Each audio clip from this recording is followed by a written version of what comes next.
didn't understand. Yeah. What questions can I help answer for you? Well, I didn't understand why the psychiatrist had stated that neurology had already signed off when I had gotten a call from your colleague that said that she wanted me to bring in those videos because you guys wanted to take a look at them because we wanted to continue trying to figure out what was going on, I thought, as he was being transferred to the psych unit. Right, yeah. I don't think we'd fully signed off.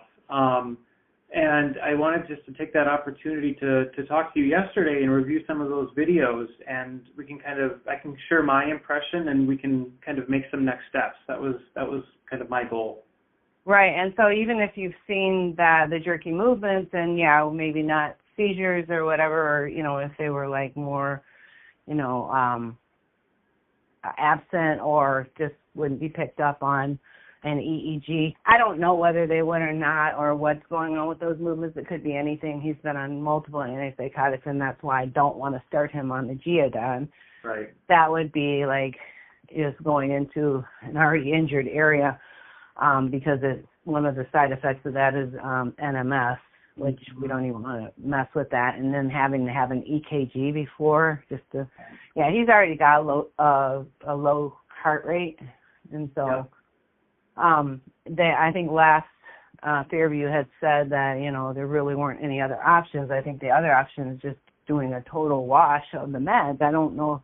He's had so many reactions to the medications. I mean, lowering those has brought him back, at times. We still go into the abrupt status, and he goes through these flares, but they aren't as frequent with the antibiotics.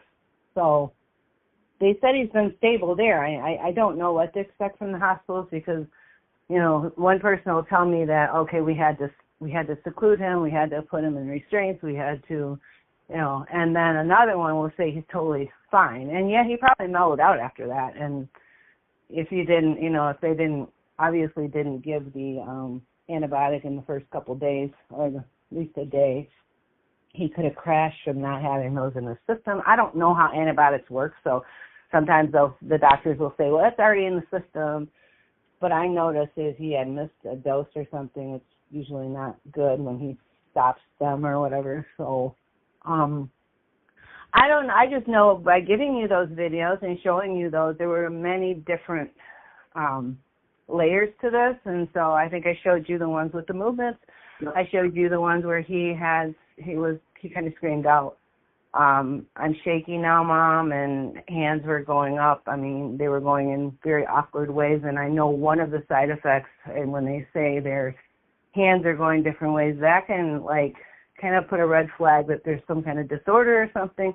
No, those are hard to diagnose, but it's been years and years of him suffering with this, and so getting to the bottom of it, I think it's very important that we get the lab work. Whether he's autistic and doesn't want them is not prevalent here because he's like a toddler in mind. And yes, he's going to always say he doesn't want the labs. He doesn't know what the labs are for. Right. We have always had them, do sedation or something to try to get them because we don't stop giving them medical care because they don't want it. Right. And I think the labs that we had considered, I think, were in the context of thinking through him before we saw those videos. But I think after seeing the videos, I think I'm less interested in getting those labs. I don't think they're going to show us anything. So I don't think we would recommend those at this point. Okay, so what were the labs that you wanted to get then?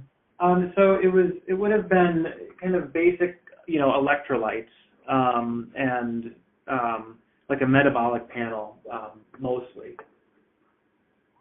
Okay, so why would we not? I mean, I had talked to the provider. Was her name Tanya or something? She gave me a first name. I can't remember her name. She maybe is one of your. She's not an actual doctor, but. Right. Do you know who that was? Yeah, she's one of my trainees. She's one of my interns. Okay, so I mean, we're talking about like what looks like could be co-infection or anything like that. Maybe neurology, I don't know if they deal with that, or we need to be referred on to an immunologist or something. These are the what's present, and the symptoms that he's having are like things like, I don't know if, mold can sometimes do that, Bartonella, but that's not going to be picked up maybe on regular lab work, but, going through the psychosis and, these abrupt neuro status changes, we know, like, digging in the head with that there being pain there. There's, like, panels that can be done that may show, hasn't had any, I don't think, blood work like that in a while for, like, elevated titers, IgG, autoantibodies to the brain. I think what I would recommend, I think establishing with a neurologist would be a good idea as an outpatient, and really a behavioral neurologist. There's a subspecialty of behavioral neurology. We don't have those here. Yeah. They're not very. I mean, can you tell me one in Minnesota? Because I sure don't know any ever since Dr. Sharon was like pushed out of Minnesota. I don't know if you know who he is. Truthfully, I don't know of any in Minnesota. I know it's a subspecialty of neurology that I think would work well for him, but I really don't know of any in Minnesota. I mean, it would be good to get the lab work anyways. I mean, the list of possible antibodies like, GAD65, cytokine levels, I really don't think we need to get those at this point. Not at this point. I think he's obviously had a neuroinflammation. It's with the jerky movements and stuff like that. And then we go into the abrupt, changing of psychosis and screaming, his brain's on fire. We've got throat tics and, him throat clearing. He has lesions. I can send you pictures of lesions on his throat every 6 months or so. I mean, what is that then? I don't know. But from my professional opinion, I don't think there's any inpatient neurological workup that's needed at this point. Okay, so, getting that while he's actually in the hospital stable is very important. And that's why, we can't get your providers to, come aboard and help my son. He's right. Vulnerable. He's screaming for help because we are getting hurt. We have doors broken down in our house, and he is screaming out, "Please help me," and nobody will help him. Yeah, I think the people that have the best chance of helping him are going to be the psychiatrists. From a neurologic perspective, I really don't think there's any role for working up a neuroinflammatory disorder or treating a neuroinflammatory disorder at this time. Can you tell me how you think psychiatry is going to help us? Do you think there's a pill that he's going to take that's actually going to, mellow him out? Or if he's been on as much as he's been on, including trazodone at 300 milligrams a night, and he hasn't slept in 3 nights, being in the hospital 7.5 months, being forced antipsychotics that caused him to gain 150 pounds and then have problems with his palate where he couldn't even operate them and sounded like Darth Vader with these medications being forced Seroquel. Can you tell me how psychiatry has helped so far? I don't know. I can't speak for them, and I think managing his complex behaviors are a little bit out of my expertise. So I don't know, but I at the same time, I don't think there's any neurological workup or treatment that we need at this point. I really don't think we do. I can't after seeing, I'm sorry, I don't mean I'm not trying to cut you off or anything. Sure. I'm after seeing those videos of the neurology and the abrupt neurologic status of him screaming in and out and changing so quickly, and being like this for maybe 20 minutes and then switching back and being perfectly fine. How is this a chronic condition? How is this something that, you believe that's not neurological, especially when he had a history of the IgG was low? Well, he's been evaluated for this in the past through Mayo Clinic and through Children's Minnesota when he was a teenager. 2016, sir. Yep. Yeah, and it seems like the same pattern of behavior is continuing on through now. And so I think we've already gotten the workup, and I don't think there's any more neurological workup to do at this time. So do you believe that, like, him smashing his head and putting a hole in the side of his head is something we need to just slap a helmet on and just say, okay, we'll push more and more medications to make him a zombie? I guess if it's not working already, how, when these are happening and when he's having episodes, the medications don't work at all. That's because we have a condition that's happening that's triggering, that's actually directing those symptoms. I mean, there is something out there neurological, and whether you want to identify with it or not, it's obvious that when he's shaking in the middle of the night, tremoring and these things, how can you deny that this is neurological? How can you say that a pill, which is what a psychiatrist is going to do, is just prescribe a pill? There's nothing they can do outside of that is going to actually help this young man. Yeah, I just don't think that he has like a neuroinflammatory disorder. It's not based off his prior workups and based off of the pattern that we're seeing. I really don't think this is a neuroinflammatory disorder that needs. Have you been to the PANS or Pandas Institute? Have you looked at any of these like pages that state all the symptoms that come along with this, and that you do not have to have positive labs to have the condition? You do know that, right? I mean, some of these are mimicking. He's had it for so long. This stuff covers up. I mean, it's obvious that he took antibiotics and he was completely fine for 10 days. Do we ignore that? I mean, it's obvious, and I don't know how people even can deny this at this point, that he has responded to antibiotics. All you have to do is go to the specialists, the PANS and Pandas Institute, and all the websites that tell you that you do not have to have elevated titers. You do not have to have all of that to know the symptoms are spot on with that condition. You can look at 12 symptoms, every one that they list on there, and Matthew has it. He doesn't have paranoid schizophrenia. He gets fearful. He has all of the symptoms. So it's really hard to deny and say that this is all autism. So what the AMA is trying to cover up, I don't know, but it's not going to work out. I mean, this is not something you can cover up. I work in the medical field. I know these. We do this stuff for our kids because we know they need help. We're going to do everything we can. Wouldn't you? If this is your child and you've seen them every day, I've had providers that told me.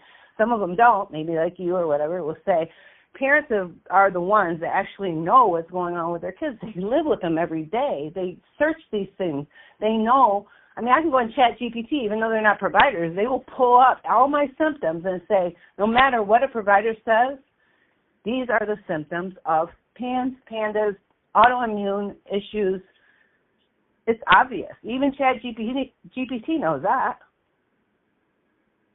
But, okay, if you're going to continue to deny, that's fine. We'll have to find another provider. But it's really sad to me that you're supposed to help the parents and the families that go through this and the children that are stuck in a body, a brain that's on fire that they can't get out of, and they need medical help. And this is why we go to the ERs. We don't go there to hurt you guys. We go because nobody else is coming to the rescue. You guys should feel good about us trying to help our children by, I mean, these kids hurt people in the homes, and it's not their fault. They just need help. I don't know if you understand where I'm coming from, this is what you guys are supposed to do, is to help. And you guys swear with an oath that you're here to protect and help. And I know it's not you, generally just you. It's just that when you're in this and your approach with this, the best thing is to refer on and do the necessary workup or help. You're a neurologist. And not to ignore the signs and symptoms that are present and that are obviously, spot on with the condition. So I guess we're done. You guys kind of knew this before, that you were going to sign off on my son. This is kind of how it goes. The AMA continues, or the hospitals continue to, commit fraud and do things that are, try to make my son look like he's not really as sick, or that I'm crazy and I'm just trying to. No, I'm a mom who loves her son and I'm trying to get him help. We got the flag raised. We're like, I don't care, whoever it is, just help us. Yeah. And God's going to step in and help. I know he is with the right provider, but I guess you had a choice to help him out, and you're going to be one of the ones that's just decided not to. So I'm sorry that you're put in that situation. We'll move on. All right. I appreciate your time and sharing your feelings. I wish there was a way I could help. I just really don't think that from an inpatient neurology perspective, I have much that I can offer at this point.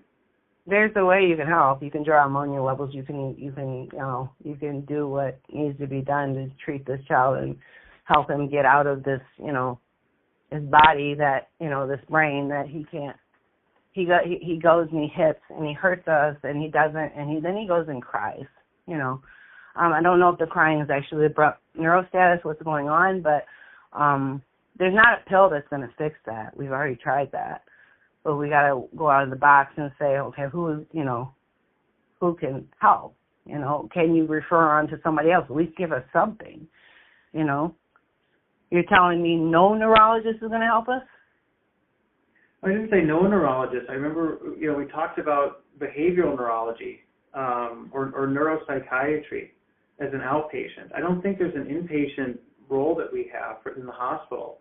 But I think if there's access to behavioral neurology, I think that would be a really solid place for him to establish.